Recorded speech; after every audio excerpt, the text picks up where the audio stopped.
Fala pessoal, tudo bem? Começando aqui mais um Bianchi Podcast. Eu tô feliz pra caramba, porque pela primeira vez eu vou bater um papo aqui com um ator. Nunca tinha batido um papo com um ator aqui no Bianchi Podcast. Como dizem que pra tudo ter uma primeira vez, hoje não vai ser diferente. E o cara é de peso, hein? O cara é fera pra caramba.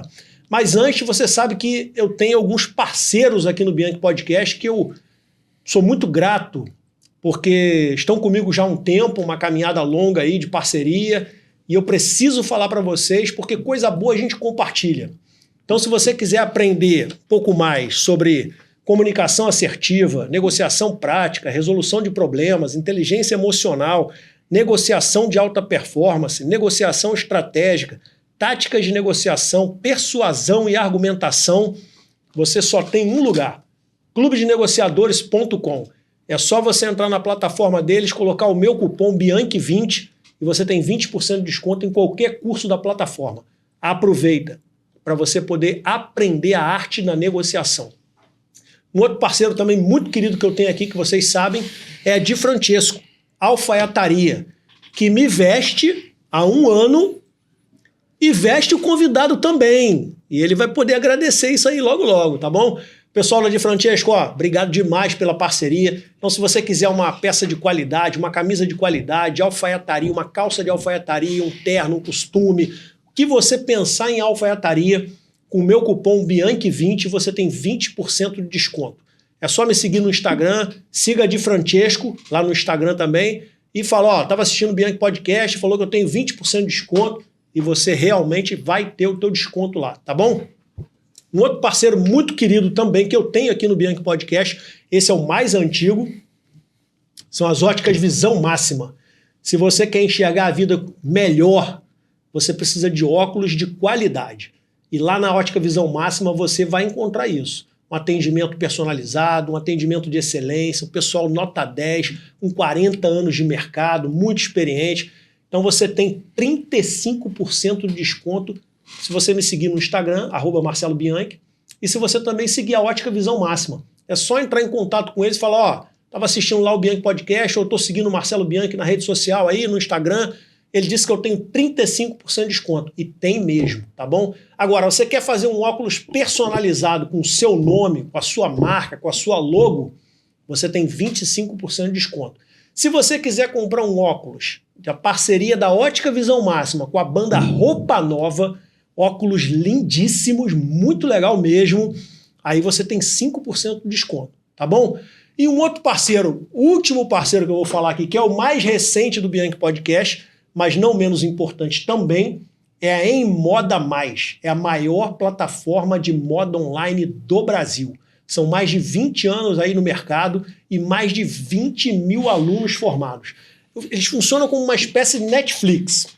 Você paga um valor mensal, R$ 79,00, e você tem acesso à plataforma com vários cursos de formação, consultoria de imagem, merchandising, quer aprender a fazer vitrine, o que você imaginar na área da moda, pensa em Moda Mais. É só você entrar lá também na plataforma, colocar BIANCHI20 e você tem 20% de desconto em qualquer curso deles, tá bom? Pessoal da Em Moda, obrigado demais pela confiança, pela parceria, tamo junto sempre, tá bom?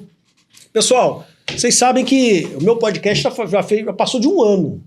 Eu comecei em fevereiro, não, vai fazer um ano. Eu comecei em fevereiro, e em fevereiro agora vai fazer um ano. E eu estou muito feliz, porque Deus tem me dado a oportunidade de trazer aqui pessoas relevantes, pessoas importantes, cada uma em suas respectivas áreas. E hoje, pela primeira vez, eu vou receber um ator. E eu estou muito feliz porque a gente se conheceu na Di Francesco, que é parceira minha e também é parceira dele, e a gente bateu um papo muito legal e deu tudo certo. E hoje eu tenho o privilégio e a honra de receber aqui Marcos Tardim. Que isso, meu amigo. Obrigado pelo teu carinho. Satisfação é minha estar aqui com você, com o teu público. Satisfação imensa. Uma honra, uma honra. E você sabe que eu tenho o hábito aqui de ler o currículo da pessoa, né? E o currículo do Marcos, rapaz, não é fraco não, hein? Dá uma olhadinha nisso aqui, ó. Marcos Tardim, ator, 48 anos, brasileiro, mora no Rio de Janeiro, formado em artes dramáticas pela Faculdade da Cidade do Rio de Janeiro. Telenovela, olha o que o cara fez, hein? Família é Tudo, 2024.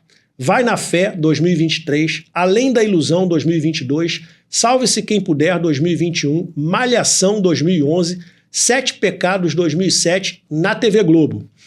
Paulo, o Apóstolo 2025, Reis 2024, Jesus 2019, Os 10 Mandamentos 2015 e 2016, Pecado Mortal 2014, Dona Xepa 2013, Máscaras 2012, Vidas em Jogo 2012, Caminhos do Coração 2009, Chamas da Vida 2008, Amor e Intrigas 2008 na TV Record.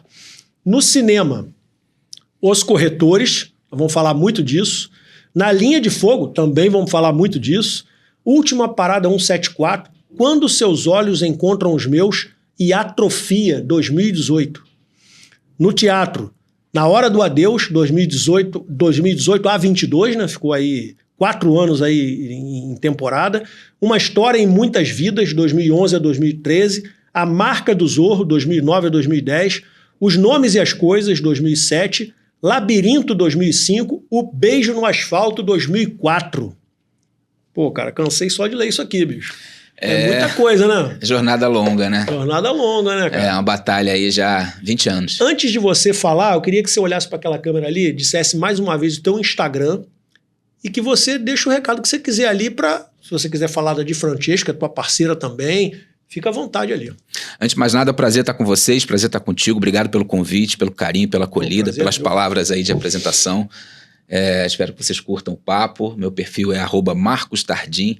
Se vocês quiserem acompanhar um pouquinho mais do meu trabalho, da minha trajetória, as novidades que vêm aí para esse novo ano, só dá uma conferida por lá. Marcos com U, Tardim com N. Show de bola. Maravilha. Cara, a primeira pergunta que eu tenho para você, ela é um pouco filosófica, assim, que eu faço para todos que vêm aqui. Marcos Tardim, me diz quem você é sem dizer o que você faz. Um sonhador, apaixonado pelo ser humano, encantado pelas histórias, pelas oportunidades de conhecer pessoas, me conectar com pessoas, construir pontes que possam fazer algum sentido para mim e para aqueles que eu encontro ao longo da minha caminhada. Acredito que é isso que me move, sempre me moveu e me guia nas minhas escolhas, no meu caminho profissional, pessoal. Acho que é um pouco sobre isso. Muito bom, muito bom. Seu primeiro trabalho foi com quantos anos e qual foi o seu primeiro trabalho? Rapaz, a minha história... Primeiro mesmo, pode ser cinema, teatro, TV, primeiro. Então vou um pouquinho além. Sim. Eu venho do esporte, eu fui atleta profissional de bodyboard até meus 23 anos, 21, 22 e tal. E aí parei com o esporte, tive um convite do canal de venda Shoptime. Lembra do Shoptime? Lembro. Então, era aqui pertinho. Eu passei ali hoje e fiquei lembrando como era isso aqui há 25 anos atrás, ano 2000, Matagal. Sim. E aí eu vim fazer aquele programa que era um programa de venda de aparelho de ginástica, musculação. Sim, eu lembro. Personal training. Sim, com a Fabiana Boal e com o Mauro Jasmin. Rapaz. E aí, rapaz, eu vindo de um universo que não tinha nada a ver com a televisão, falei, preciso me situar disso aqui, câmera, estúdio, lente, enfim. Me matriculei num curso da Sininha de Paula. Diretora, grande Sininha de Paula. Lá no Teatro Princesa Isabel. E ali começou a minha história com atuação, me apaixonei. E logo depois comecei a faculdade de artes cênicas. Mas o meu primeiro trabalho no audiovisual foi esse programa Personal Training no Shoptime. Fiquei no personal entre 2000, 2001, 2003, 2004, uns 3 anos gravando. Você tinha quantos anos? Eu tinha ali 23, 22. Tá com 28 agora? Tô com 48. Porra, garoto. Tem 25 anos garoto, isso. Garoto, tem 25. Garoto. Marcos, o que é arte para você? Fale um pouco da sua arte. E que tipo de personagem mais te atrai, te seduz, te empolga? Se quiser desmembrar aqui, o que é arte para você? Arte para mim é a capacidade de apropriação da vida, transformando essa experiência tão abstrata que é existir em algo concreto, que são obras artísticas, né? Então, quando falo da arte, não penso só no meu segmento, no meu trabalho como ator, porque uma obra de arte ela é construída por muitas mãos e muitos artistas. Sim. Então, falando do cinema, por exemplo, você tem ali em cada área um artista imprimindo a sua visão de mundo, o seu olhar, a sua vivência e bagagem construída ao longo da caminhada, que não deixa de ser uma apropriação da vida, da existência do ser humano, para traduzir em obra de arte. Então, acho que é um pouco essa apropriação que nós conseguimos fazer da vida para construir a existência a partir da arte. Claro, espelhando personagens, reais ou não, né? Reais que eu digo, histórias que são baseadas em fatos reais ou não, histórias de ficção que constroem a realidade da mesma forma. Muito legal. Acho que é um e que tipo de personagem mais te atrai, assim, te seduz, te empolga? Tem alguma coisa assim? Ou o que vier para você olhou, achou bacana, achou que tem uma coisa legal, uma mensagem legal para passar, é legal, vale a pena, e você vai lá e faz? Ou se você pudesse escolher alguma coisa, seria só aquele tipo ali ou só esse tipo aqui? Como é que funciona isso para você? Não, personagens que me atraem e que eu busco profissionalmente são personagens que têm conflitos, que têm muitas camadas, que possam me desafiar no processo de criação e me levar em direções que sejam muito opostas à minha. Vivências, percepções, perspectivas, contextos que possam realmente me desorganizar para construir. Eu gosto muito desse processo de desorganização interna, de me remexer, de me revirar para construir algo que seja completamente fora da minha realidade, da minha percepção, da minha visão de mundo, e para que eu possa aprender também. Aprendo muito com os personagens e, claro, entrego muito de mim para eles também. Sim. Personagens que têm grandes conflitos são os que mais me atraem. Como é que você faz, assim, como é que é o teu... Essa pergunta está lá para trás, mas eu acho que você colocou uma coisa aí que é interessante emendar. Você falou de várias camadas, né? Esse personagem de várias camadas é um personagem que eu acredito que você tenha que se envolver muito mais, né? Deva sugar mais você, né? Assim, é um mergulho mais fundo. É um mergulho mais fundo, né? E tal. Como é que se dá esse processo na tua vida, assim? Quando você recebe um personagem desse e como é que você se depara com esse personagem? Como é que você desenvolve esse personagem? Como é que é o teu processo de ajustar esse personagem a você ou você se ajustar a esse personagem? Como é que se dá isso com você? Não sei se eu me fiz entender. Entendi. Quando chega um novo trabalho, um novo personagem, a primeira coisa que eu começo é fazer perguntas. De onde ele vem, onde ele está, qual é a história dele, em que contexto ele vive. Você faz essas perguntas para alguém? Para mim. Ou para você? Faço para mim e começo a buscar as respostas a partir do processo de investigação. Para onde ele está indo, que tempo é esse. Fazer projetos de época são deliciosos, assim, né? Porque a gente vai falar daqui a pouco de algumas obras, sim. Porque a gente faz uma viagem numa direção que é um tempo completamente impensado, né? É muito distante de nós, é muito distante da nossa realidade contemporânea. Então, todas essas perguntas eu começo a me fazer e buscar as respostas no processo de pesquisa. Leituras, e eu acho a parte mais deliciosa do trabalho. Esse mergulho em direção ao personagem, que ele não termina. O teatro, por exemplo, quando nós ficamos em cartaz, às vezes 1, 2 anos com o trabalho, essa busca ela se renova. O audiovisual é mais datado, né? A gente faz esse mergulho, esse processo, constrói, entrega e finaliza, e se desprende. Né? Acaba ficando ali muitas vezes órfão, né? Porque os personagens eles deixam essa marca e no fundo deixam a saudade, a gente se ressente um pouco quando finaliza um processo. Cria uma aproximação. Essa personificação ela nos torna muito íntimos dos personagens. Isso além de delicioso, é muito prazeroso também. Muito legal. Bom, você acabou de gravar o filme Os Corretores, Sim. onde você atua com a Fernanda Torres. Qual a expectativa e como foi atuar com a Fernanda, que foi indicada ao Oscar e ganhou o Globo de Ouro de melhor atriz com o filme Ainda Estou Aqui? Trabalhar com a Fernanda, primeiro foi um presente, assim.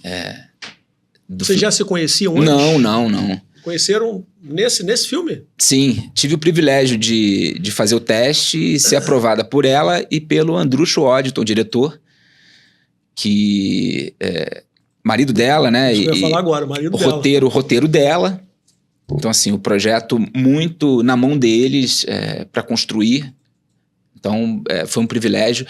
E a surpresa de lidar com uma artista na dimensão dela e entender o porquê ela tem o tamanho que tem. O quanto ela lida com simplicidade, não só com o fazer artístico, como com as trocas, com a vida, com esse lugar da presença. Né? Nós éramos 37 atores, né? Somos, na verdade, 37 atores no filme. Eu não tive a oportunidade de estar com todos, porque tive um determinado direcionamento de trabalho, outras às vezes em outras direções, mas assim, a percepção dela na presença, tanto humanamente falando, como artisticamente, independente da trajetória de cada um, com uma generosidade, uma simplicidade, uma verdade, realmente foi assim, inspirador, estimulante e uma grande aula. Entender. Uma mulher que vem de uma jornada como veio, inédita na história do cinema mundial e do cinema nacional. Sim. Aí, uma trajetória e uma sequência da mãe, né? Sim, e provavelmente, né, tendo uma série de possibilidades a escolher, ela vem para o país dela, escolhe fazer o filme, o roteiro dela, com a família, com o time dela, com a galera dela, sabe? Então, assim, é realmente admirável demais. Sim, e foi um presente, foi uma experiência única. Estou muito curioso, não só eu, como todos os atores, tenho certeza, a imprensa, a mídia. Existe uma grande expectativa para esse filme, que vem para o segundo semestre. Ainda não tem data de lançamento, mas já sabemos que é uma tragicomédia. Que... Pode falar um pouquinho do teu personagem? Não, por contrato a gente não pode falar muita coisa, porque realmente vai ter um momento de grande lançamento. Mas o que já foi veiculado é uma tragicomédia, assim, que roteiro incrível. Ela é uma roteirista fora de série. O que eu posso adiantar e que a gente conversa muito, mesmo depois das filmagens, alguns colegas, a probabilidade do filme ser um estrondo é imensa. É mesmo? É imensa. Porque... Ela vem, acho que com uma maturidade como roteirista, como atriz, um elenco imenso, um timaço. Milen Cortaz, Thelmo Fernandes, Cláudio Gabriel, gosto muito do Milen. Fulvio Stefanini, Irene Havasti, Catiúcia Canoro, Bruno Mazeu, um timaço, assim. Um filme muito contemporâneo, uma crítica social muito ácida, um espetáculo, assim, que com certeza vai encantar. Pô, falando de espetáculo, que é um espetáculo de roteiro, acredito que vai ser um espetáculo de imagens e a expectativa vai ser grande. Muito legal. Eu passei a gostar muito da Fernanda, cara, naquele que ela fazia com a... Os Normais? Não, Os Normais, mas aí eu não lembro se Os Normais foi antes ou depois daquele outro que ela fazia comédia com aquela, que é muito amiga dela. Ah, André Beltrão. André Beltrão, como é o nome? Cara, eu vi muito aquilo. Foi o último trabalho dela, né? Que ela fazia ali, trabalhava numa loja de noiva, e elas duas atrapalhadas, namorava aquele Vladimir Brista. Sim. E a Fernanda com o Assunção. Sim. Cara, eu esqueci, fugiu o nome aqui agora. Fugiu também. Mas era fantástico, eu ria muito com aquilo ali, cara, era muito engraçado. E depois Os Normais com o Luiz Fernando Guimarães, que é um monstro também da comédia, Sim. sempre gostei muito dele. Sim. Pô, ria demais, cara, com aquilo ali. Os Normais era muito legal. Ela realmente tomou um vulto assim. Puxou a mãe, né, cara? A Fernanda é um monstro. A dona Fernanda é imensa também. E eu acho que a Nanda, né, separar diferenciar uma da outra, ela tem uma particularidade de trabalho ainda numa outra direção, assim, né? E foi um prazer, foi uma satisfação e estou muito curioso e ansioso. Imagino. Para o segundo semestre, mas já estamos todos aguardando que seja o primeiro de com muitos, alegria. Né? Com certeza. Legal, muito legal. Com certeza, foi muito legal. Já que a gente está nessa pegada aí de filme, vamos aproveitar para emendar aqui na Linha de Fogo, que aborda a segurança pública a partir da tropa de elite da Polícia Civil. O que você pode falar para a gente desse filme aí também, que é um estilo assim que eu acho que eu curto pra caramba, vou gostar pra caramba. Adoro filme policial, filme assim dessas coisas. Eu fiz uma participação fazendo um repórter de guerra. É o primeiro filme da parceria Globoplay Disney, produzido e filmado pela Afroreg Audiovisual, grande referência nas séries de ação. É o primeiro dos 4, né? A Globoplay assinou um contrato para produzir 4 filmes em parceria com a Disney, e esse é o primeiro. Filmamos no final de 24. E está previsto para lançar no primeiro semestre no Rio.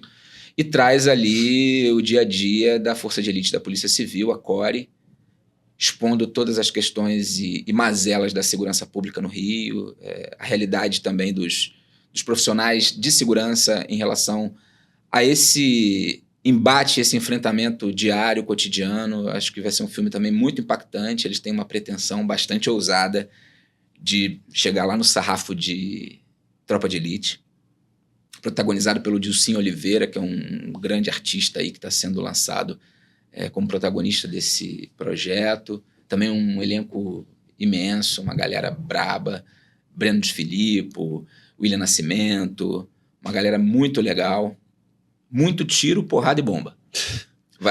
O roteiro é eletrizante, escrito pelo Zé Júnior, do Afroreg, e quando li também fiquei sem ar.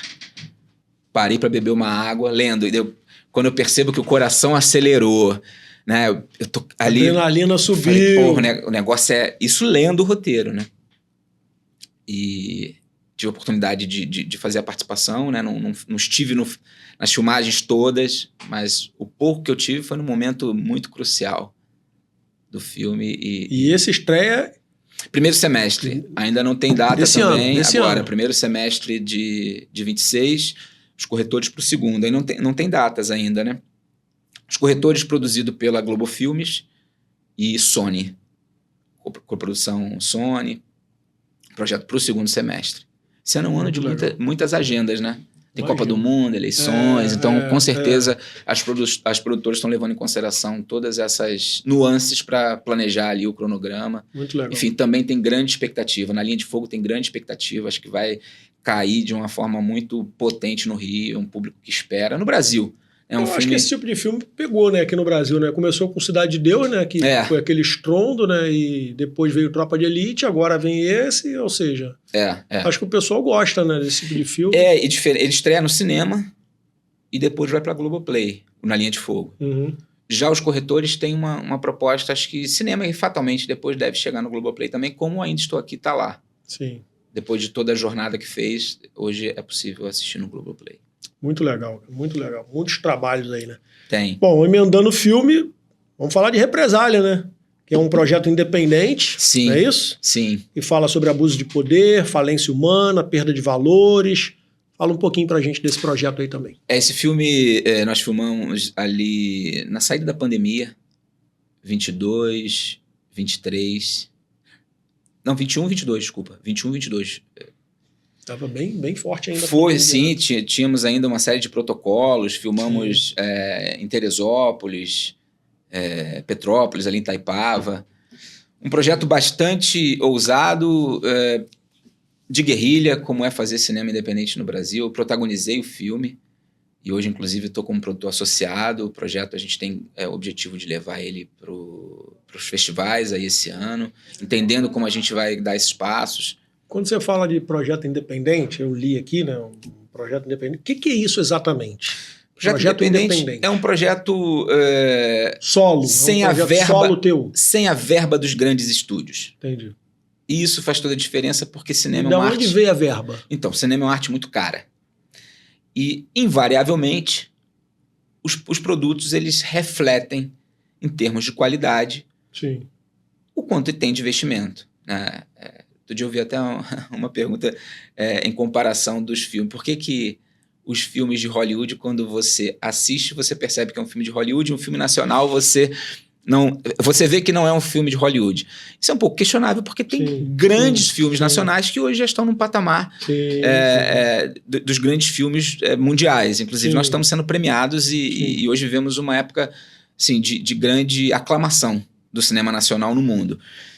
Então, a grande diferença é que quando você trabalha de uma forma independente, você tem menores orçamentos, você muitas vezes precisa lidar com muito mais dificuldades e adversidades para realizar.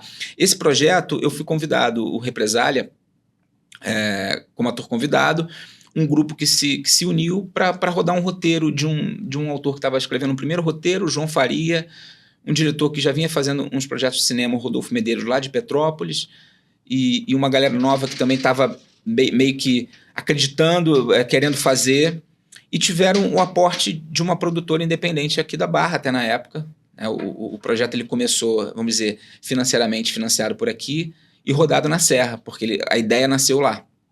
E eu cheguei como ator convidado, Douglas Sampaio, que também tem uma jornada aí, enfim, em grandes projetos na TV. E aí a gente tem que negociar e abrir mãos, né, para realizar. Né? A gente precisa... Você não tem como trabalhar como você trabalha com os grandes estúdios e as grandes produtoras. Então, filmamos em 14 diárias, muita superação, um projeto que levou um tempo maior para ser finalizado. E aí, agora, fizemos a pré-estreia dele em 5 de dezembro, aqui na Barra, no Cine Barra Point.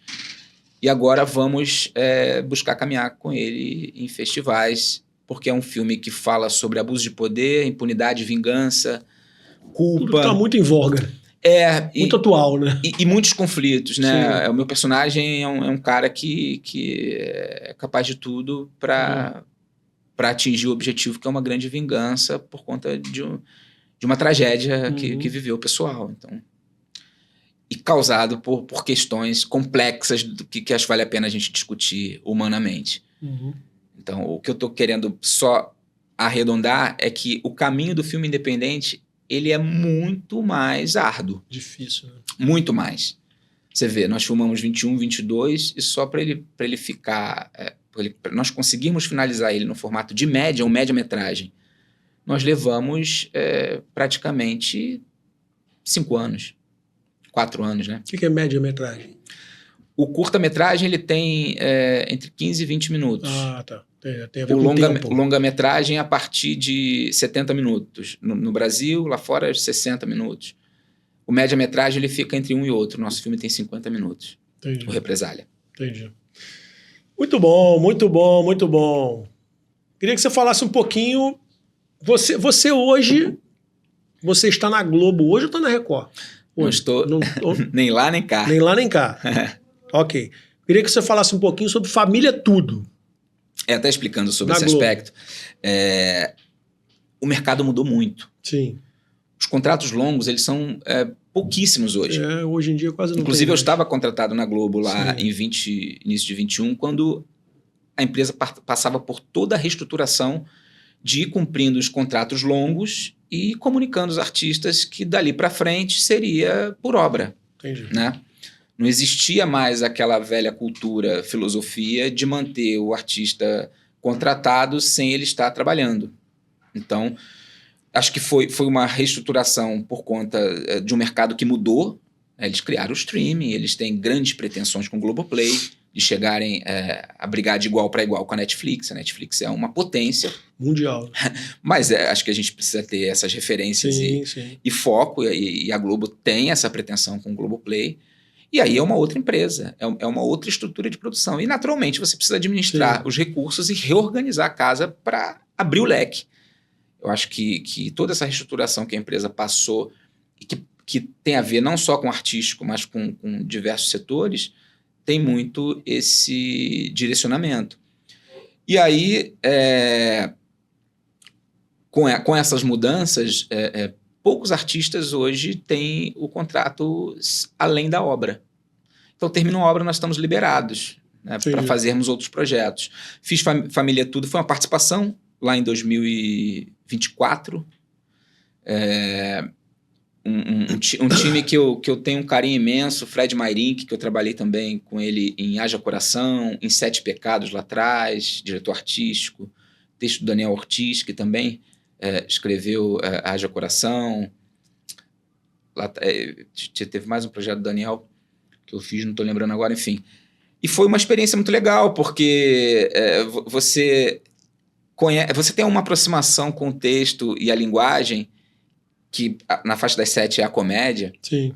E que muitas vezes é um desafio novo, porque é uma nova história, mas não deixa de ser um mergulho num caminho ali que é um grande desafio sobre a proposição artística, sobre a configuração daquela narrativa que de alguma maneira se renova.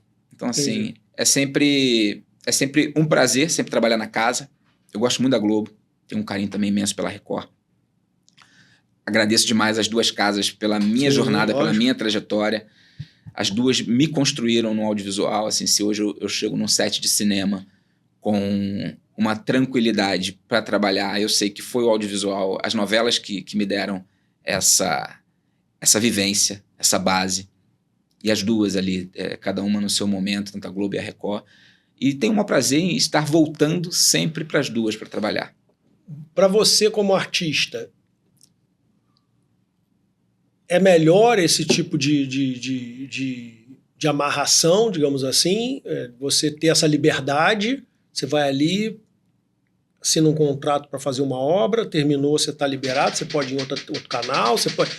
Ou você acha que ter um vínculo como era antigamente na Globo... Que eu peguei bem essa época aí, né? Dessa galera que tinha contratos assim longevos, né? Na Globo. Minha primeira formação é educação física, né? Fiz a minha carreira como personal em Ipanema há muitos anos. E eu dei aula muitos anos para o Celton Mello, para o Ângelo Paz Leme. Legal. O Ângelo é amigo até hoje. E naquela época era assim, né? Contrato... Sim. Muito longo, né? Então, 5 anos. O cara tinha aquela estabilidade ali, e se eu não me engano, se eu não estou enganado, quando ele não estava fazendo nada, o salário tinha uma perda ali, reduzia alguma coisa. Tinha umas composições diferentes. Quando estava atuando era 100% do salário, quando não estava era 50%, mas eram salários muito bons, né? Então, e ele tinha liberdade de, enquanto não está ali, você vai fazer um comercial fora, vai fazer uma outra coisa, né? Assim. Sim.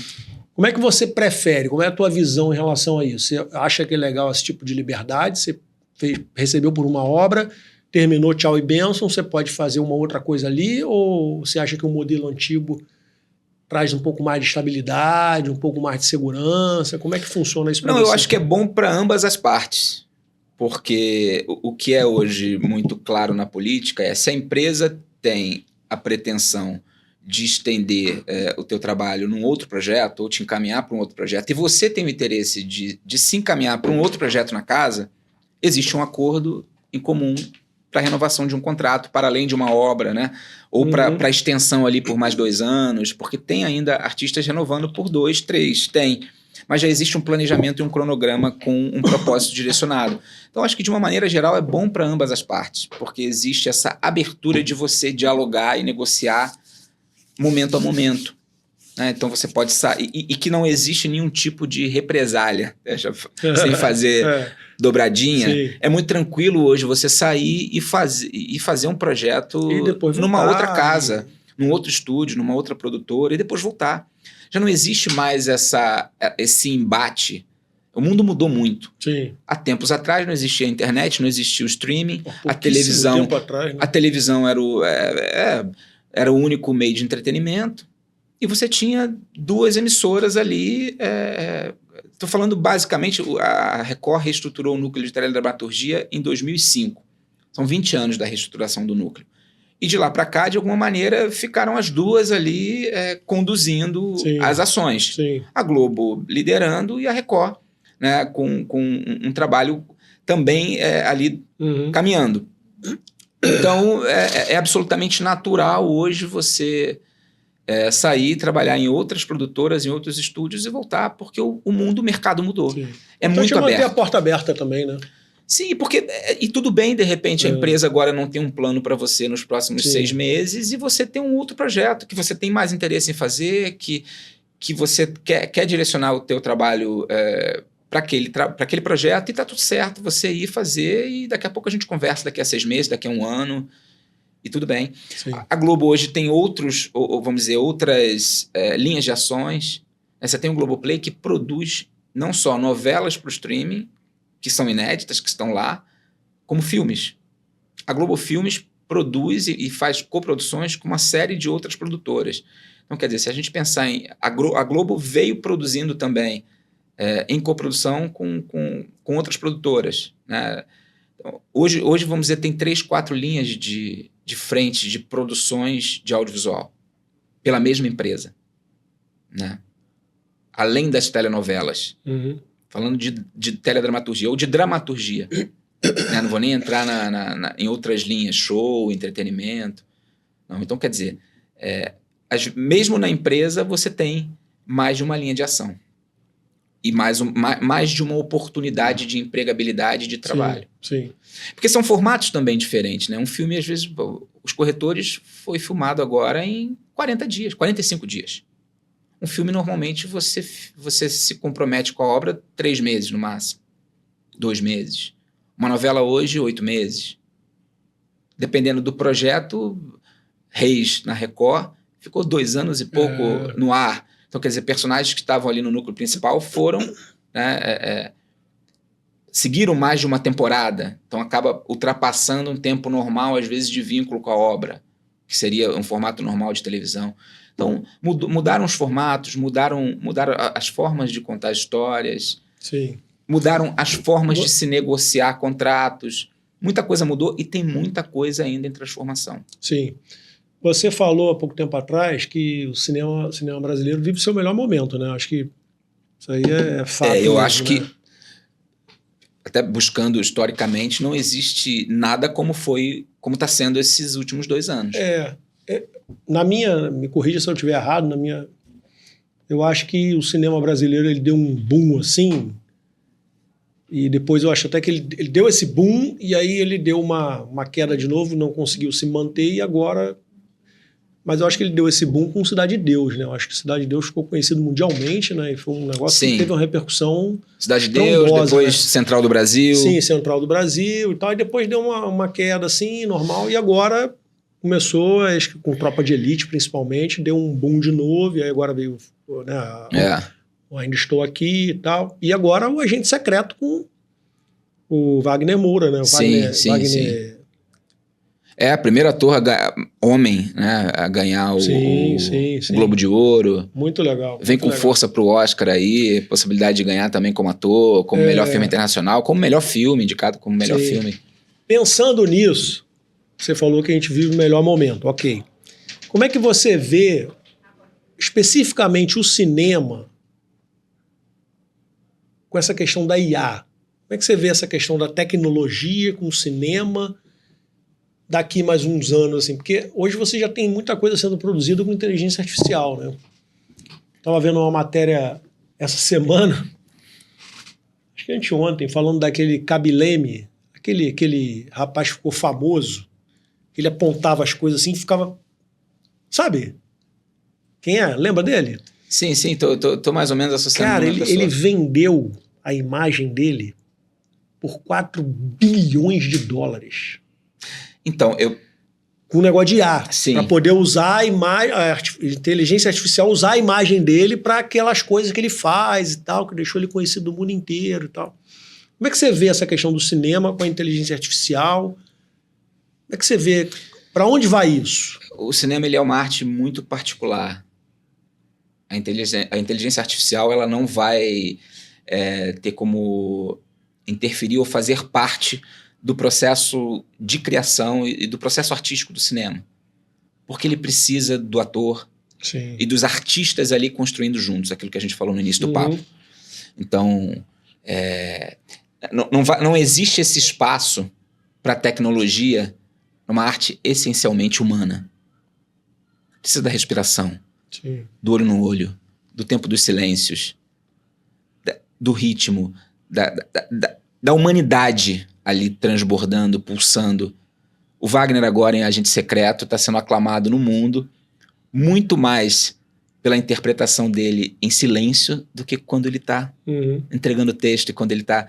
Né, algumas pessoas perguntando, mas eu realmente não vi algo extraordinário na interpretação, porque às vezes associam o trabalho do ator, muito fazendo um paralelo que as pessoas vão se identificar com o Capitão Nascimento. Né? É muito verborrágico, muito intenso nesse lugar da ação. Não, o Agente Secreto é um filme muito sutil e que constrói ali uma narrativa muito particular. Então, partindo dessa questão fundamental do ser humano, a IA não vai entrar.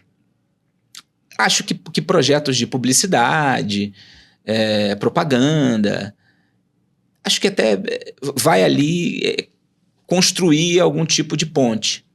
Já vi, estava vendo uma notícia agora antes de vir para cá, que tem atores já vendendo as suas vozes para fazer...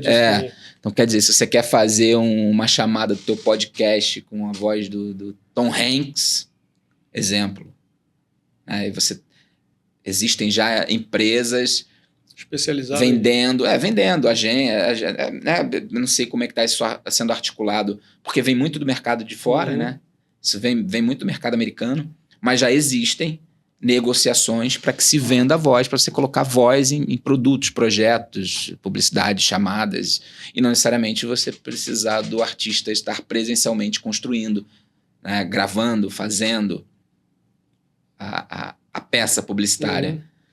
Então, se fala muito um pouquinho também sobre a dublagem, inclusive tem amigos dubladores que estão bem ressabiados e muito preocupados e até irritados com toda essa situação, porque a IA está chegando com um pouco mais de força. Agora, a arte do ator no audiovisual, que é o cinema... Tem uma irmã lá da igreja, Marta Cohen, que ela é dubladora, ela grava aqui do lado. Sim. Tem um estúdiozinho, negócio de dublagem, ela faz daqui do lado.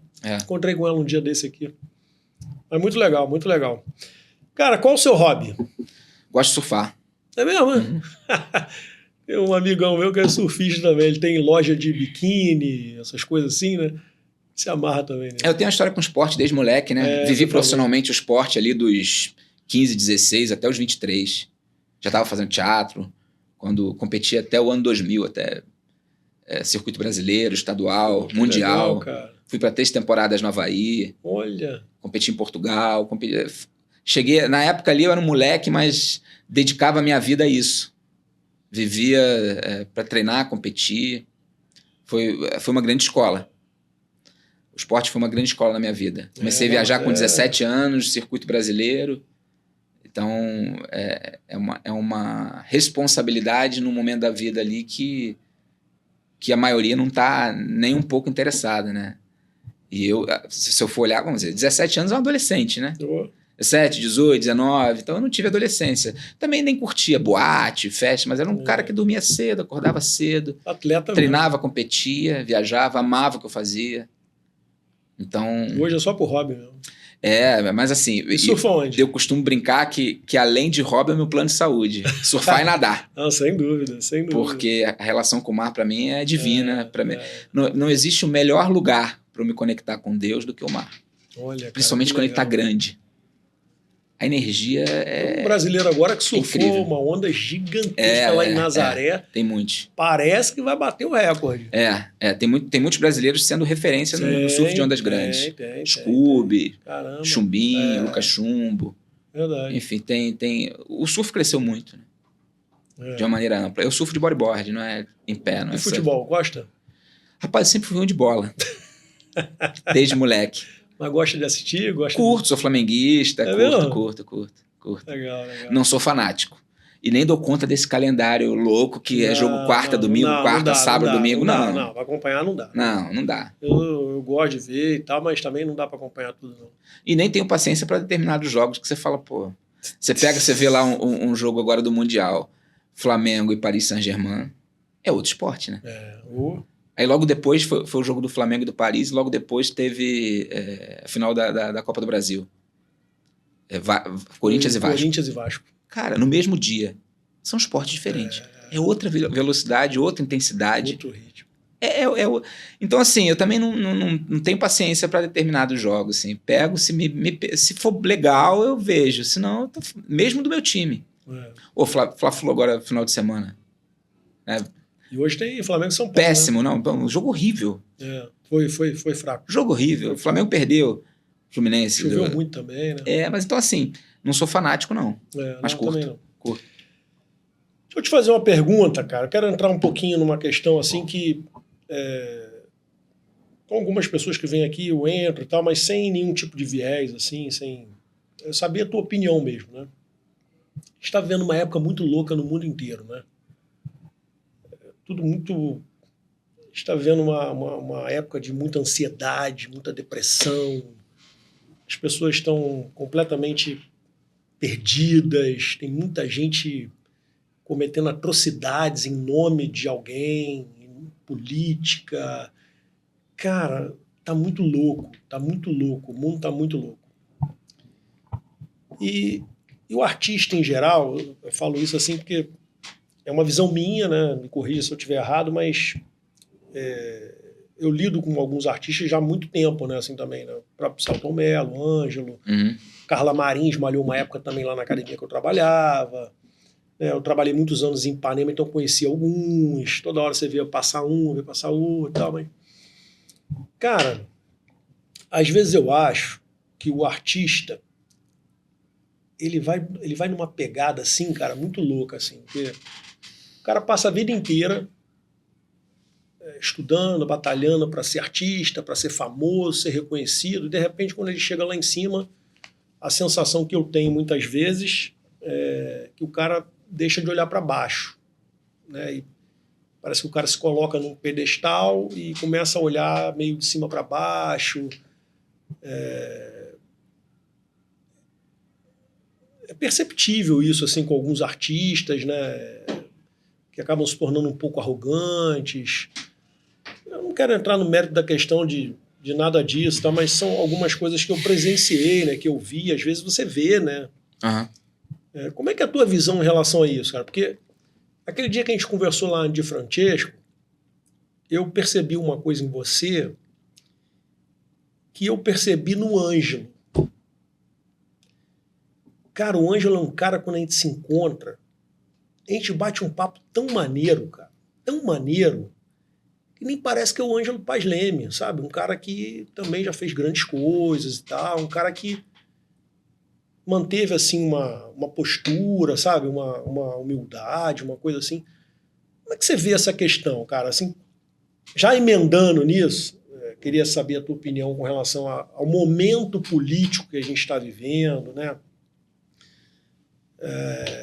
Recentemente, eu sou fãzaço do Wagner Moura, tá? Muito fã mesmo, acho ele um puta de um ator.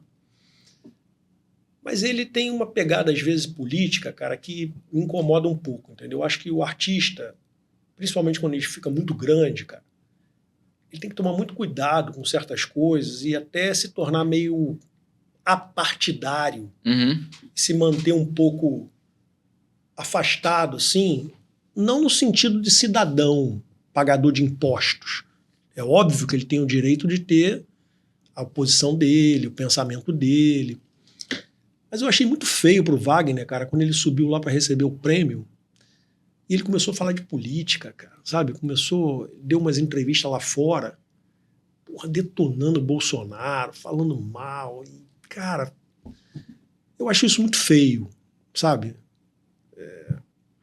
Mas é só a minha opinião. Só a minha opinião. Você falou de várias questões aí. Eu queria saber o que você pensa sobre o cenário político atual, qual é a tua visão sobre isso, como é que você vê essa questão que eu coloquei. Cara, fica à vontade aí. Eu vou pegar do início. Sim. Inclusive, é uma honra ser comparado em termos de energia e de approach mesmo, né? De aproximação com o Ângelo, que é um cara que eu admiro demais como artista, como ser humano. Não conheço pessoalmente, não trabalhei, mas é um artista que eu gosto das posturas dele. E acho que tem o pé no chão, né? E acho que isso é muito importante. A nossa profissão, ela mexe com o ego num outro lugar. Sim. Vivemos um tempo do ego, da vaidade e da vitrine, né? Acho que as mídias sociais, a internet, essa visibilidade global, ela desafiou o ser humano num outro patamar e, sem querer fazer trocadilho, o ser humano está patinando nesse lugar. Sim. Né? Vemos hoje uma série de distorções do ser que são completamente compreensíveis quando a gente avalia o mundo superficial que foi construído, que muito de nós hoje somos reféns. Sim. Somos reféns. Somos reféns das telas, somos reféns dessa vida projetada que não é real. Sim. A partir do momento que existe ali um filtro de uma lente, é uma outra coisa. E sendo que a profissão do ator, por conta de uma superdisposição e de você trabalhar com as tuas ferramentas emocionais, psicológicas, e que você precisa sempre fazer um processo de reorganização. Eu falei que eu gosto de me desorganizar, mas sempre com a consciência de que eu preciso voltar. Sabe qual é a diferença de nós atores para os loucos convencionais? Sabe qual é? Não. Porque nós voltamos, eles não voltam. Então nós vamos na loucura da criação muitas vezes e voltamos. Sendo que nesse processo do ir e vir, muitas coisas às vezes podem se perder. Sim. Inclusive a conexão com a realidade, com o pé no chão. E a gente, realmente vê algo perceptível, colegas que fazem esse descolamento, que acreditam demais numa imagem, num momento profissional que às vezes é de grande visibilidade e de referência e de projeção, mas entendendo que o processo ele é sempre cíclico. E quem vem de uma formação teatral, trabalho de companhia, e que entende esse caminho de que você hoje tem público... É diferente? Né? Hoje você é super aplaudido, amanhã você pode ser... Está no ostracismo. Menos a plateia, né? Hoje você pode ter casa cheia, amanhã você pode ter meia casa, amanhã chove, pode ter meia dúzia de gato pingado. Então, esse processo do viver e do fazer teatral, ele traz uma conexão com a realidade muito grande. E quem tem essa construção muito sólida, e eu agradeço muito a minha formação como artista no teatro, porque me deu essa base muito forte. Eu tive professores na época da faculdade, que inclusive são referências hoje, estão aí no mercado teatral, sempre sendo indicado a prêmios. E eu lembro como se fosse hoje, um deles eu admiro, inclusive amigo André Paz Leme, virou para mim, para nós, para a turma e falou: vocês estão... Parente do Ângelo, não? Não tem relação nenhuma com o Ângelo. Ele falou: vocês estão achando que vocês vão sair daqui, vocês vão estar empregados? Não, vocês vão estar desempregados. Sim. A realidade do mercado não é isso que vocês estão imaginando. Isso há 23 anos atrás, né?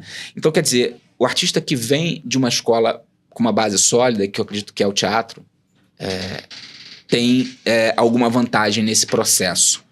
A galera que é construída na televisão, muitos contam histórias aí de terem se perdido, se desorientado e depois terem se reorganizado e se achado.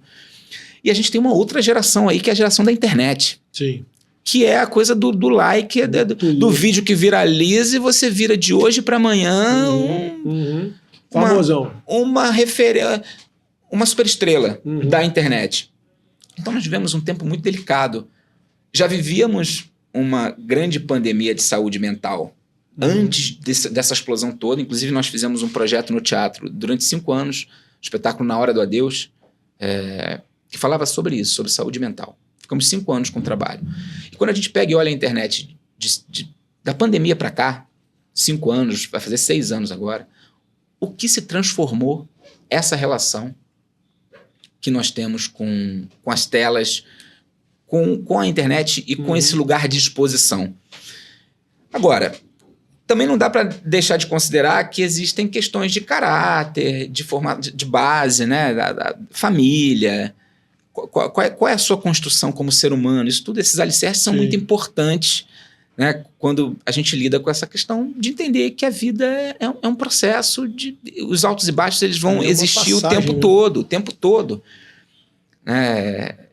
Inclusive, a gente sabe que muitas vezes é reafirmado que quando não dá certo, eu não gosto da palavra fracasso, Mas quando não dá certo ou quando não atinge o resultado esperado, é ali que a gente aprende mais. Quando existe uma grande repercussão e um grande sucesso, muitas vezes você não aprende tanto quanto você tem que lidar com as adversidades. Com a derrota, não. Quando você não alcança o que você esperava, né? Ou quando o projeto não alcança. Então, assim, acho que sim, a gente vive um tempo muito complicado quando a gente para olhar a mente humana. É verdade. Estamos vivendo um tempo muito desafiador. Acho que o processo de autoconhecimento é fundamental. Sim. E eu não falo só de terapia, não, porque hoje a gente tem uma série de ferramentas disponíveis com profissionais sérios, que têm um trabalho sério na internet, publicamente, vendendo também seus cursos, suas mentorias, mas com trabalhos sérios, oferecendo auxílio gratuitamente. Dão lá suas aulas, oferecem suas aulas nas plataformas, Instagram e tudo mais. Então, eu acredito que para esse novo tempo que nós vamos viver, que ele já está aí, mas ele está cada vez mais acelerado, o caminho dessa reestruturação emocional e psicológica, ela é sem volta para todos nós. Eu venho nessa busca de uma maneira muito aprofundada nos últimos 5 anos e vem me esclarecendo, me fazendo perceber muitas questões sobre mim, sobre o meu caminhar que eu até então não observava. Muito legal. Então, ótima resposta. E voltando para o outro ponto que você tocou, falamos do momento do cinema que nós vivemos. Sim. A gente não tem como negar que a história política nacional ela passa por momentos muito sombrios. Eu tenho 48, eu lembro ali em 89 da eleição do Collor. Eu era moleque, eu lembro da inflação galopante daquela época e lembro também do que aconteceu com o cinema nacional, que foi absolutamente destruído naquele período Collor. Aí depois vem uma retomada, né? A retomada do cinema acontece um pouco depois, mas naquele período ali nada aconteceu e nada foi construído artisticamente nessa direção porque a economia quebrou, né? Existiram uma série de desconstruções em aspectos sociais e políticos que acabaram resultando na não produção cultural, cinematográfica, por exemplo. A gente passa por um processo de reorganização e aí a gente não tem como negar, sem querer entrar na questão política partidária, eu também acredito que Fla-Flu não leva a gente para lugar nenhum, né? Direita ou esquerda, Flamengo ou Fluminense, católico evangélico. Eu acho que esse tipo de embate ele é maniqueísta, ele é tendencioso. Só favorece os que estão lá em cima. Não, ele é tendencioso a gente olhar numa direção só. Sim. Eu acho que a gama de ideias colocadas na mesa e discutidas de uma maneira ampla, elas trazem muito mais resultados. Com certeza. Mas a gente não pode negar que... E aí eu sou produtor também, e os últimos projetos que eu fiz... Eu ia te perguntar isso logo depois ali. Os últimos projetos que eu fiz no teatro, na verdade eu trabalho no teatro de 2011. Trabalhei de 2011 até 2022, contando com pandemia, durante 11 anos, só fazendo projetos meus. Fiz 3 projetos. O último nós ficamos 5 anos com Na Hora do Adeus. E eu peguei ali o início do governo anterior. E não tem como negar que houve uma desestruturação. O Ministério da Cultura foi extinto, virou uma secretaria. Houve uma perseguição explícita e declarada aos artistas e aos pensadores do país.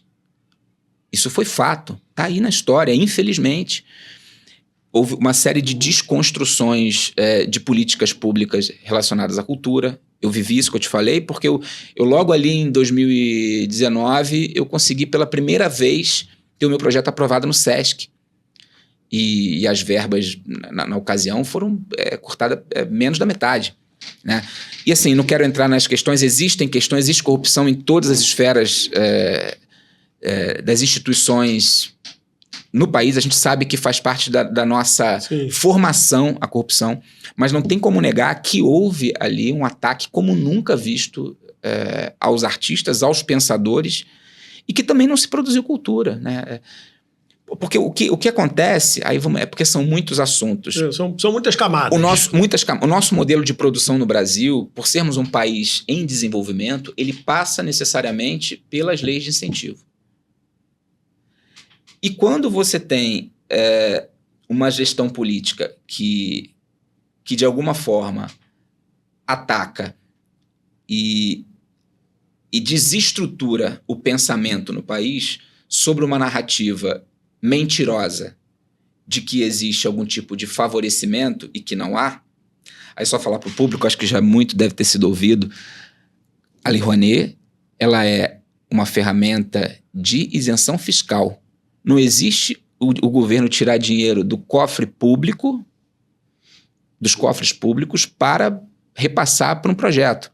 É uma isenção. Você escreve o seu projeto, ele é aprovado, você sai para captar com um PRONAC, que é um número, e que eu chego para a tua empresa e falo, Marcelo, eu tenho esse projeto aqui que tem esse custo. Patrocina o meu projeto? Você vai dizer, patrocino. Você, quando chegar na tua dedução de imposto de renda no final do mês, se o meu projeto custou 100 mil, você paga 1 milhão, você vai deduzir 100 mil e vai pagar 900 mil. O governo te dá a chancela de que você tem que se cadastrar, empresas cadastradas, existe todo um controle, existe toda uma fiscalização. Quer dizer, então, sim, foi um momento muito, muito tenebroso, muito nebuloso. E quando a gente enxerga hoje essas manifestações ainda inflamadas, é porque foi um ataque muito brutal. O Wagner, por exemplo, aí eu vou até tomar um pouco a defesa, ele viveu com a produção do filme dele, o Marighella, algo que eu não consigo nem imaginar. O filme foi censurado, consigo imaginar porque não conheço ele pessoalmente e não sei o que ele viveu no âmbito íntimo pessoal de ataques em relação a um filme que falava de um guerrilheiro que resistiu à ditadura naquele momento da história do país e tudo mais, e foi tido como um filme de esquerda. Então, acho que a gente vive um momento de amadurecimento político no país, mas ainda muito prematuro, muito ingênuo, um país que não tem educação, que não tem cultura, em que as pessoas não entendem o que vê, que repetem uma narrativa que é criada, que é dita. Então, é muito delicado a gente não conseguir ter um distanciamento crítico e analisar os fatos a partir do que eles são e criarmos narrativas que muitas vezes se propagam em telefone sem fio, aquela brincadeira da infância, e quando você vê já virou uma outra coisa. E, infelizmente, constroem falsas verdades e que viram muitas vezes falácias em comum. Então, vivemos um tempo hoje muito mais suave sob vários aspectos, mas ainda um tempo de atenção, porque temos um país polarizado. Sim, muito. E que a polarização ela não caminha para o lugar de construção, ele é um caminho de destruição. Existem uma série de mazelas em relação a todas as vertentes políticas. O jogo político no Brasil é um só, nós sabemos disso. Sim. O sistema. O sistema indifere se é esse ou aquele candidato que está no poder, se é direita ou esquerda. O sistema é um só. É verdade. Quem consegue minimamente enxergar isso, eu sei que a grande maioria não enxerga, consegue claramente separar uma coisa da outra e entender que, sim, muitas vezes questões pessoais são colocadas à frente e se assumem condutas que vão contra o povo. Né? E eu estou me segurando porque... Não, porque é uma questão... porque eu realmente não sou um cara que visto camisa de partido político e acredito que não é esse o caminho. Não, também não. Mas a questão humana que nós vivemos no governo anterior foi muito carne viva, sabe? Foi um embate ao pensamento e aos pensadores e a produção de pensamento no país. Então, quando nós temos os artistas que trabalham basicamente para produzir pensamentos, atacados artistas, professores, intelectuais, universidades, ou todas as fontes que produzem algum tipo de movimento de valor, de conscientização, de esclarecimento, de percepções, de olhares e de direções, você está engessando uma sociedade, você está assumindo uma mão de ferro para manipular uma massa que já é manipulada. Sim. Né? Muito bom. É um muito pouco bom. sobre isso. Muito bom. Dentre os trabalhos que você já fez, qual o mais marcante, o mais desafiador? Corte rápido para Tramontina. Pô, difícil, hein? Quem disse que seria fácil? Todo trabalho, sem querer sair pela tangente, ele é muito desafiador no momento que se apresenta. Porque ele nunca foi feito e ele exige uma nova abordagem. Mas eu posso dizer que o Represália, a gente fala muito mais às vezes, os projetos que nos desafiam, eles nem sempre são os projetos que estão na ponta, né, dos grandes estúdios, da grande visibilidade.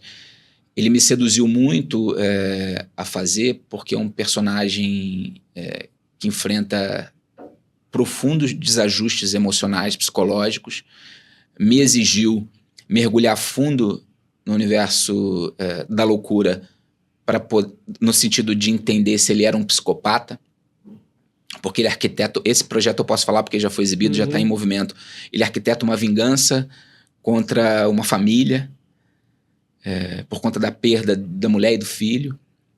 Então ele fica cego a partir de referências que ele entende ali como a possibilidade de redenção.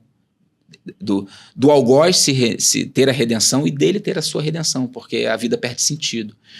Então, mergulhar nesses universos, eles são muito desafiadores, eles têm muitas particularidades abstratas e que é muito sensível não só abordar, como entender e construir. Eu lembro que eu estudei muito a literatura da Ana Beatriz, aquela... Ana Beatriz Barbosa. Barbosa. Pô, espetacular. Psicanalista, sensacional.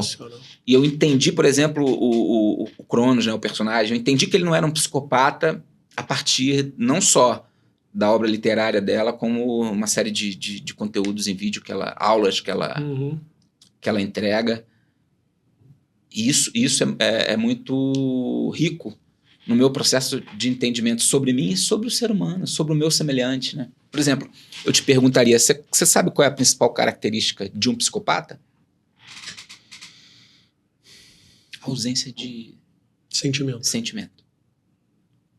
Agora você falando, eu lembro que ela já falou sobre isso. Absolutamente. Esse personagem não era esse cara. Muito pelo contrário. Ele se torna um obsessivo a partir de um propósito de vida. Mas ele não é esse. Então, quer dizer, esses processos são muito reveladores. Esse foi o trabalho mais desafiador. Para mim, foi bastante sensível. Já emendando nisso que você falou do Represália, como é que foi o processo para se desligar desse personagem? Ele era um processo diário. Os primeiros 10 dias de filmagem nós ficamos confinados. Não era reality, mas nós ficamos confinados na casa em Itaipava, onde foi rodado o filme. Então dormíamos e acordávamos juntos, precisando fazer todas essas separações, né? O momento do trabalho e o momento que a gente tinha ali o convívio durante 10 dias.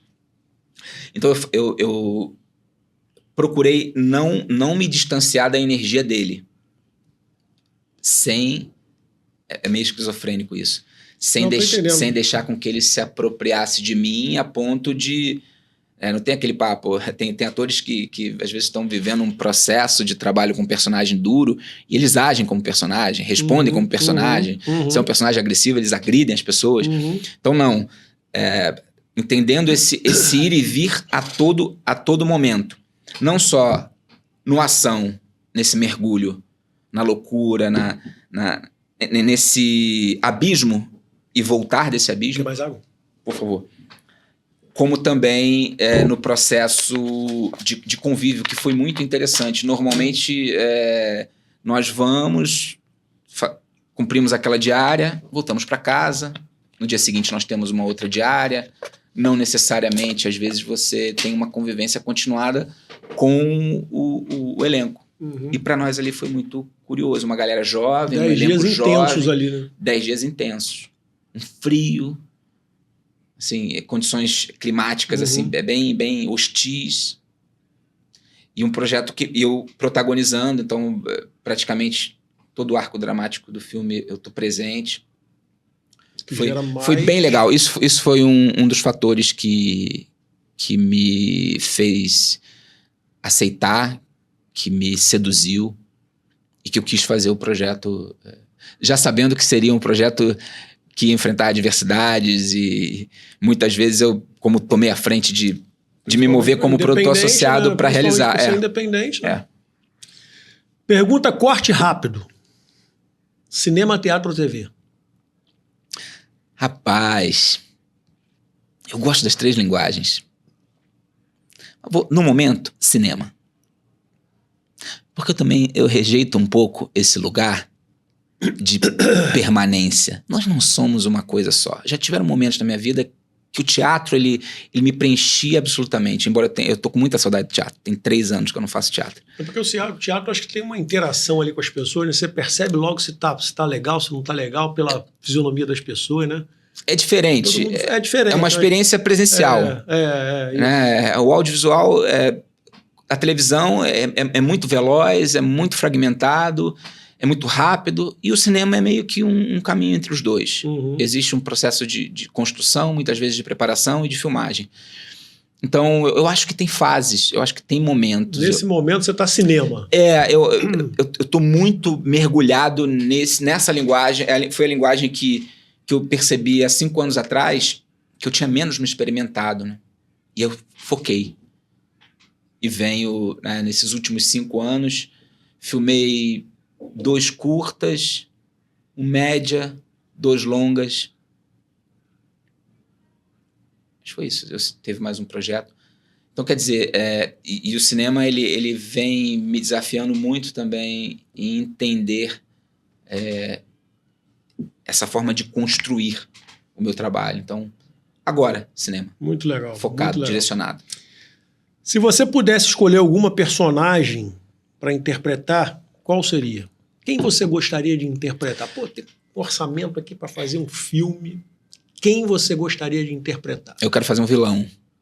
Um vilão... Vilãozão. Vilãozão. Sem escrúpulos. sem valores. Sem referências. Sabe aquele onde você pode tudo? Muitas vezes indo ao absurdo extremo do ser humano. Eu acho que é o grande barato, o grande deleite do ator.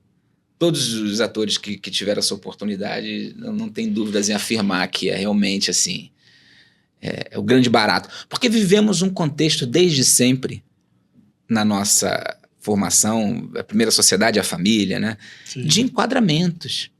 E quando você vai para a arte, você pode tudo.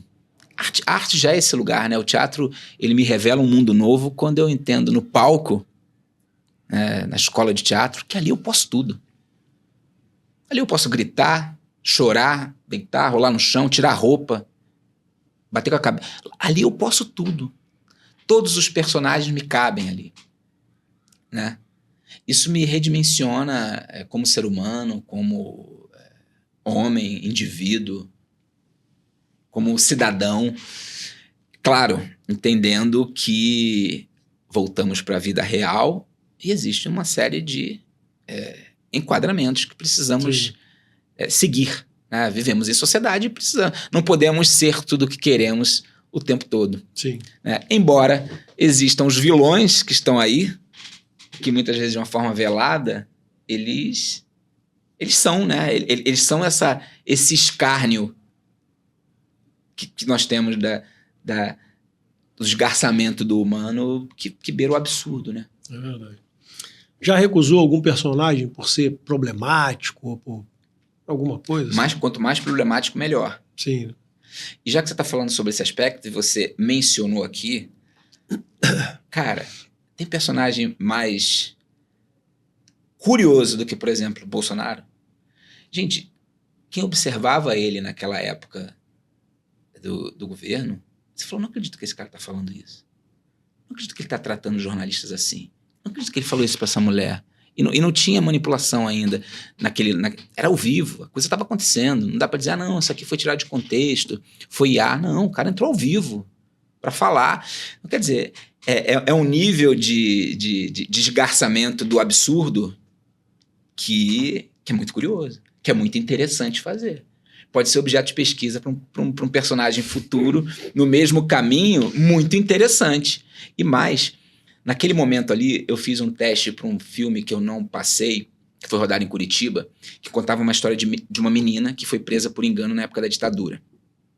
Entre linhas, um filme que estreou aí, foi para alguns festivais e tal, produzido em Curitiba, um projeto independente, mas com uma estrutura bem bacana. E eu fui pesquisar. Eu ia fazer um militar repressor, e eu fui pesquisar vídeos daquela época. Cara, eu peguei um vídeo daquele general Ustra, não sei se você já teve a oportunidade de ver, tá aí no YouTube. Você vê o cara falando, era o Bolsonaro falando. A violência, a agressividade, a frieza, a truculência, a forma como tratava as pessoas, os jornalistas, sobretudo. Você fala, cara, que absurdo isso. Isso não tem o menor sentido. A gente jamais pode imaginar, nem nos piores pesadelos, que a gente possa viver isso de novo. E a gente teve essa surpresa recente. Aí só voltando para um outro caminho que você tocou, tô indo e voltando, fazendo uma narrativa meio fragmentada.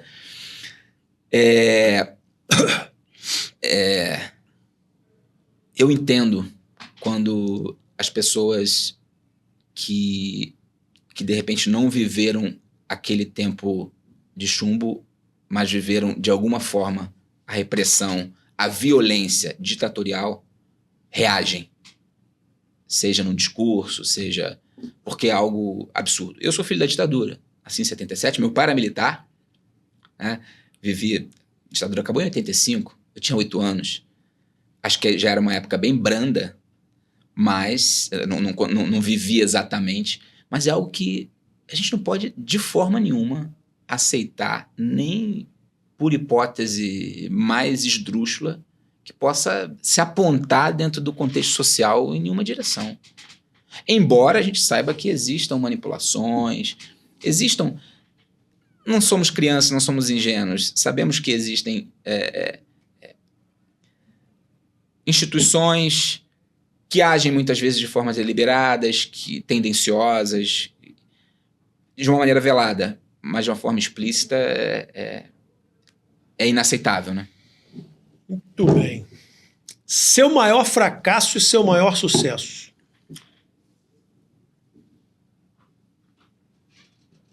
Fracasso no sentido, assim, daquele que, pô, não foi legal, mas tu aprendeu pra caramba. Pô, valeu muito aquele...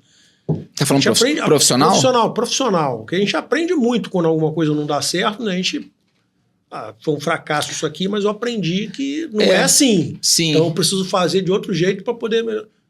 Profissionalmente, assim, qual o maior fracasso seu? Se você considera, né, o maior fracasso e qual que você considera o seu maior sucesso, assim, profissionalmente? Isso é muito curioso. O que é sucesso, né? Porque, por exemplo, se eu for olhar os 3 projetos independentes que eu produzi como ator no teatro, o primeiro foi uma adaptação de um romance, Uma História em Muitas Vidas, que falava de um amor que continuava para além dessa existência. O segundo foi um espetáculo chamado Na Contramão, que falava sobre a reeducação e prevenção de acidentes no trânsito. Eu não fiz como ator, produzi e dirigi, e trouxe atores jovens saindo da escola de teatro, ali 20 anos, porque eu achei que tinha essa identificação. Fizemos projeto escola também, levando para dentro das escolas. E fizemos o Na Hora do Adeus, que falava de saúde mental, eu e Kenny Albert, um drama de casal, ficamos 5 anos. Sobre o ponto de vista mercadológico, foram 3 fracassos.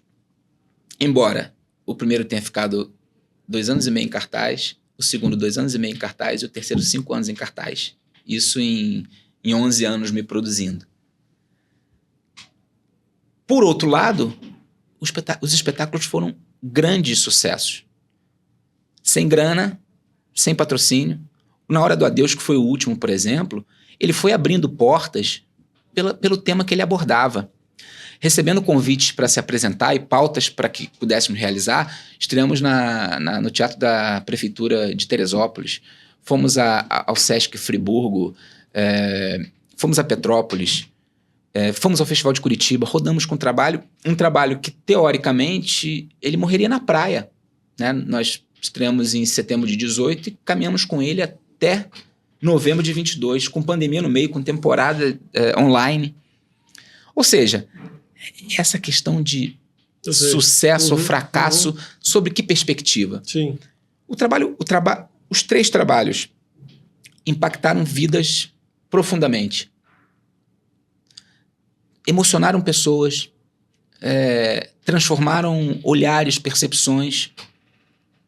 Tanto pessoas mais pragmáticas, falando do primeiro romance, como entrando no segundo trabalho, que era mais socioeducativo mesmo, tinha uma pegada, embora a gente tenha colocado ele em cartaz nos teatros convencionais, ele tinha um trabalho muito forte na linha do teatro educação, e o último que falava de saúde mental e que nós, depois das apresentações, recebíamos psicólogos, psicanalistas para um bate-papo de meia hora, e virava um bate-papo de 1 hora, terapias de grupo, e as pessoas, sabe, se abrindo, se entregando, um trabalho de uma riqueza, de um sucesso humano, espiritual,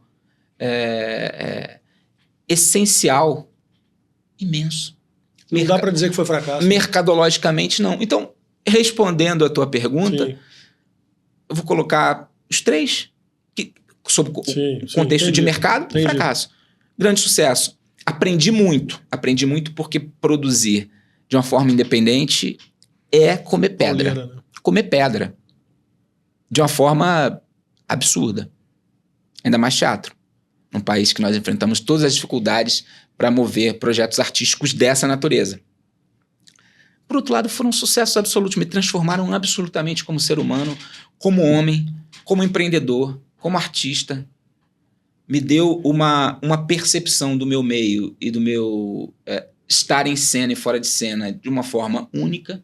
E aí que me deu isso foi esse processo de matar no peito e realizar meus projetos no teatro, né? Porque a engrenagem é a mesma, por mais que sejam veículos diferentes, estruturas, orçamentos, departamentos, engrenagens diferentes, mas o processo de construção de uma obra de arte, seja no teatro, na televisão e no cinema, segue os mesmos princípios. Perfeito. Bom, você é ator, já produziu, tem vontade de dirigir alguma coisa? Eu dirigi. Dirigi esse segundo projeto autoral na Contramão. Eu desenvolvi o texto com os atores e dirigi e produzi. Olha. E o primeiro projeto eu tive a loucura também de... Eu fiz como ator, produzi e dirigi, mas eu tive uma supervisão cênica. Porque quando eu estava em cena, eu tinha o Daniel Dias da Silva, que fez inclusive a direção do meu último projeto. Nós nos conhecemos lá atrás, em 2011, ele me fazendo a supervisão cênica do Uma História e Muitas Vidas. Então, tive aquela experiênciazinha ali fragmentada da direção e depois dirigi esse segundo projeto. Mas te digo que tenho mais prazer, me enche os olhos, me faz o coração bater mais forte, tá em cena. Atuar. Tá numa ação. Embora seja o maior prazer olhar de fora, construir de fora, pensar o projeto como um todo, a obra como um todo, e eu vivi essa experiência no teatro. Mas ainda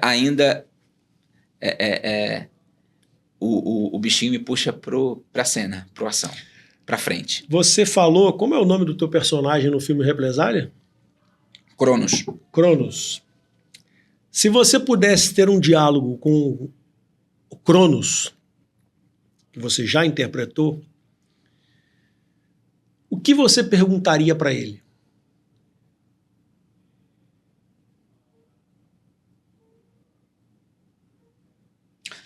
Você é capaz de perdoar?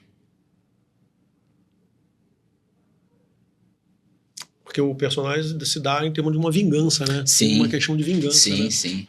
Inclusive tem uma frase que está no nosso material gráfico, no cartaz: o perdão não era opção. Sobre nenhum aspecto no roteiro, a partir do encadeamento das causas e efeitos, surge nenhum diálogo ou apontamento de que o propósito não vai ser cumprido, possa ser desviado ali. E acaba que no final acontece tudo diferente do que ele imaginava. Eu não vou dar spoiler porque a gente ainda quer mostrar esse projeto aí bastante, caminhar com ele. Muito legal, muito legal. O que o Marcos de hoje, estamos caminhando aqui para o final já, o que o Marcos de hoje falaria para o Marcos de ontem, no sentido profissional e pessoal? O que você sabe hoje sobre atuar que você não sabia no início da sua carreira? O Marcos de hoje diria para o de ontem: continue aprendendo, buscando descobrir cada vez mais novas oportunidades e possibilidades de existir na vida e na cena. E a pergunta segunda foi? Se você sabe sobre atuar, o que você sabia no início da o que você não sabia no início da sua carreira. Eu perguntei no sentido, o que o Marcos de hoje falaria para o Marcos de ontem? Você respondeu. No sentido profissional e pessoal. Sim. O que você sabe hoje sobre atuar que você não sabia no início da sua carreira? Eu estou sempre aprendendo. Sim, todos nós. Continuarei e desejarei cada vez mais. Mas hoje eu entendo, principalmente quando fazendo audiovisual, sobretudo televisão, que estar no aqui e agora, absolutamente, é a melhor forma de eu desenvolver meu trabalho da melhor maneira. Eu tô com você aqui agora, já vamos chegando, o tempo passa rápido, eu não sinto. 1h30 já quase. Nada me passa pela cabeça de antes ou de depois que eu tenha feito ou venha fazer, que não seja o aqui e agora. Eu tô muito com você aqui, te ouvindo e trocando contigo. Esse lugar de presença no trabalho do ator é fundamental. Isso eu não entendia lá no início. Eu pensava como fazer. Hoje eu descubro como fazer em cena. E é um barato. E é muito mais prazeroso. É o processo de me preparar, leituras, investigação, todo o processo de construção do trabalho, decorar texto, para chegar na hora, eu esquecer e deixar acontecer. O texto está, todo o trabalho que foi feito está. Eu não preciso me preocupar em construir, em fazer. Vai acontecer a partir do momento que a vida acontece. E eu estou em cena para viver o personagem, como na vida. O presente. Como na vida. O Marcos Tardim é fã de quem? Fãzaço mesmo, fãzaço. Mas em que direção? Qualquer direção. Você é artista, um esportista, Marcos Tardim é fã de quem? Quem você gostaria de cruzar assim, que você pediria um autógrafo, que você pararia, tira uma foto comigo, admiro o seu trabalho? Eu não tenho tanto essa referência de idolatria, sabe? Não idolatria não. No você sentido... admira, porque você... o fã vem de fanático, né? Do fanatismo. Eu não tive a oportunidade de conhecer. Em geral, eu admiro seres humanos acima de qualquer coisa. E o que eu ouço dizer sobre o seu Tony Ramos, ator, me enche de desejo de querer um dia poder estar com ele no set, ouvindo o que ele quiser dizer, trabalhar com ele, porque eu não tenho dúvidas que é um ser humano admirável, imenso, e eu tenho como absoluta referência. na vida e na arte. Isso muita gente fala, né? Impressionante, né? É um dos poucos, assim, é um daqueles poucos que agrada a todos, né? Mas e todo mundo olha e... É tipo o Zico. O Zico, todo mundo, até dos times adversários, pô, Zico é demais, Zico é demais, Zico é demais. O Tony Ramos é muito assim mesmo. Não, ele tem... É um artista imenso, né? É um grande, ser humano... Muito grande. Que ele transborda isso. A simplicidade com que ele lida com a troca, e a todo momento. Você tá na Globo, a todo momento tem uma história dele. Com Cabo Man, com figurante, com muitas histórias, às vezes com os colegas que tiveram a oportunidade de trabalhar com ele. É muito encantador, é muito sedutor e é uma grande admiração. Eu sou um grande fã. Eu gosto muito do ser humano. E como artista, né? A trajetória dele fala por ele. A obra que ele já construiu, porque ele tem uma obra. Ele faz parte da história da televisão brasileira, do cinema nacional, né, do teatro brasileiro. Tive a oportunidade de vê-lo no teatro fazendo Novas Diretrizes em Tempos de Paz com Dan Stuba. Uma das coisas mais absurdas, assim, no sentido... O Dan Stuba é um grande ator também. É gigante também. Uma pessoa que eu admirava muito, que eu cresci admirando muito assim... Tô com 55 anos, né? Então... Eu acompanhei alguns trabalhos e já faleceu há alguns anos, foi o Paulo Altran. Sim. Cara, aquele cara era um monstro. Sim, Nossa, sim. E ele era um monstro na comédia, no drama. Onde você colocasse, vai fazer o papel de um lustre ali. Pô, malandro, ia ser o melhor lustre da tua vida. Sim. Ele era um monstro, cara, eu gostava muito dele. Tem uma galera aí que eu gosto pra caramba, curto pra caramba. Tenho muita vontade também de mesma relação de admiração tenho pela dona Fernanda Montenegro. Sim, ela também é grande demais, nossa. Ser humano, pé no chão, sem nenhum tipo de deslumbre, de afetação, de desajuste. Uma mulher imensa, alcançou patamares que agora a Nanda, filha, atingiu e até conseguiu, né, ir além. E acho que esse lugar também, fazendo um paralelo com ela, ter uma escola dessa, né, em casa, acho que faz toda a diferença. Primeiro, eu não tenho intimidade com ela, mas pelo pouco que eu convivi no set, é perceptível a grandiosidade do ser humano e que naturalmente constrói o resultado da grande atriz. Não está desassociado. Sabe? Não está dissociado. Porque ainda mais a nossa arte, que está muito enraizada na sensibilidade humana.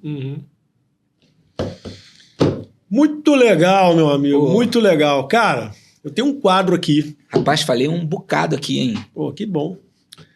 Eu tenho um quadro aqui que, cara, deu muito certo, assim, aconteceu de forma muito espontânea, né, e por isso que eu falei para você manter o celular aqui, né? Tá ali. Que eu costumo tratar aqui no Bianchi Podcast sobre elegância, comportamento, comunicação, futebol, desenvolvimento humano e relações interpessoais. E nesse campo de relações interpessoais, eu entendo que ninguém chega a lugar nenhum sozinho. Nós somos seres relacionais. Sim. E dependemos um do outro. E você não chegou onde chegou sozinho. Em algum momento, teve alguém que abriu uma porta para você, teve alguém que fez um mindset aí, deu uma virada de chave, te ajudou. Em alguma área da sua vida, não necessariamente na vida profissional, só na vida pessoal. Se você tivesse que fazer uma ligação agora de agradecimento explícito para alguém, para quem seria? Profissionalmente falando? Do jeito que você quiser, meu. Aquela pessoa que abriu uma porta para você, ou te ajudou em algum momento da sua vida, pessoal, profissional, não importa. Uma ligação de agradecimento. A maior gratidão, parceria e qual seria a palavra? Acho que nem tem palavra para expressar que eu O maior agradecimento que eu posso fazer, assim, sem querer ser redundante, a minha mãe é minha grande parceira, assim, de vida, né?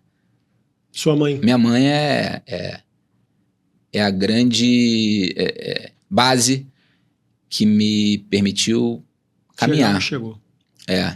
Vamos ligar pra ela? Claro, Liga podemos. Pô, ainda bem que eu falei ela, né? Vai que eu falo um outro... Ligar pra ela daqui? Liga pra ela, coloca no Viva Voz. Sério? Seríssimo. Mas você vai perguntar alguma coisa? Não. Não tá nada, só vou falar, eu tô com seu filho aqui, ele gostaria de falar com a senhora. Aí você faz o agradecimento. Eu combinei de encontrar com ela depois daqui. Ah, então. Tá Então ela vai atender. Deixa eu achar aqui. Então ela vai atender. Me pegou até de surpresa. Né? Mamãe vai atender. Vai, pô. Não, sempre vai. Vamos lá, bota no Viva Voz. Pode botar aqui. Como é que é o nome dela? Dora. Tá baixo? Dora. Tá baixo, tô achando que tá baixo.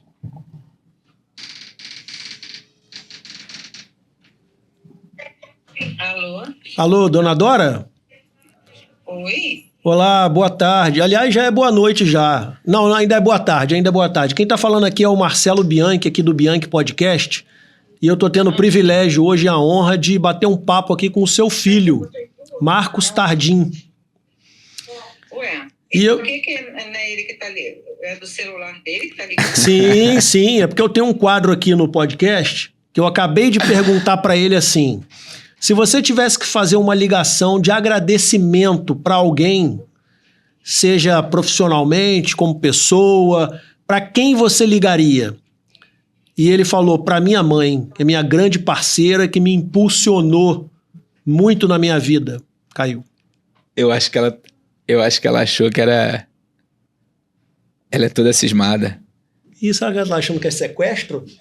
Ela tá achando... Será? Ela tá achando... Então tu dá um oi aí, cara. Mãe, sou eu, fala aí. Deixa a sua mensagem E...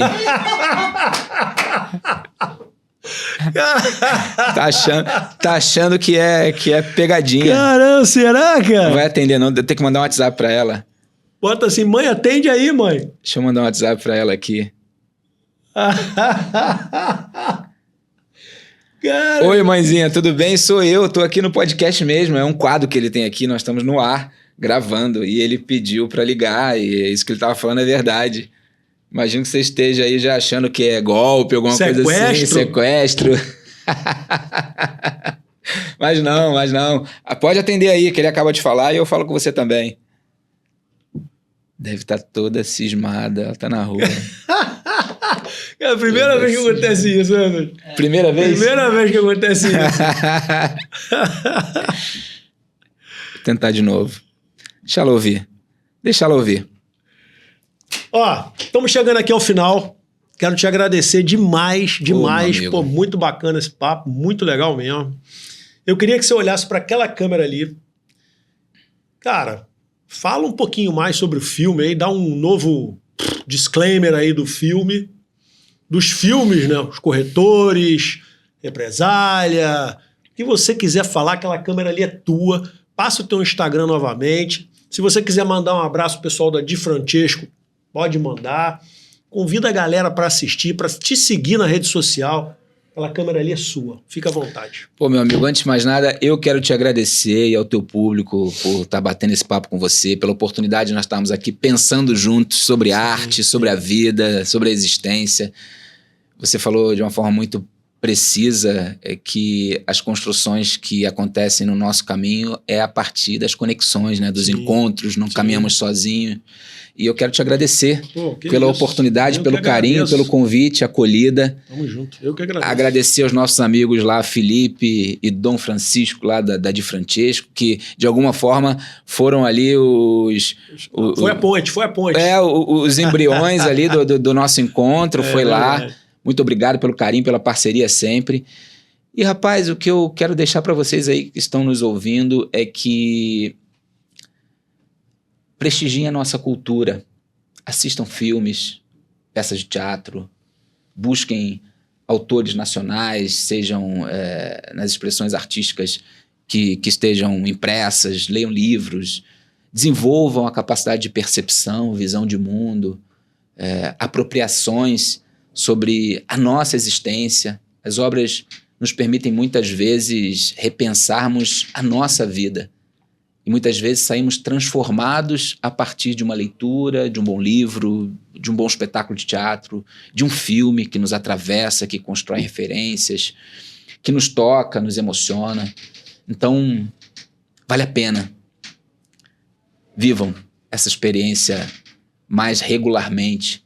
Se desafiem a viver essas experiências. Tenho certeza que vocês vão curtir e não vão se arrepender. Um grande abraço a todos e lembre-se, nada é mais inteligente do que vestir-se com intenção.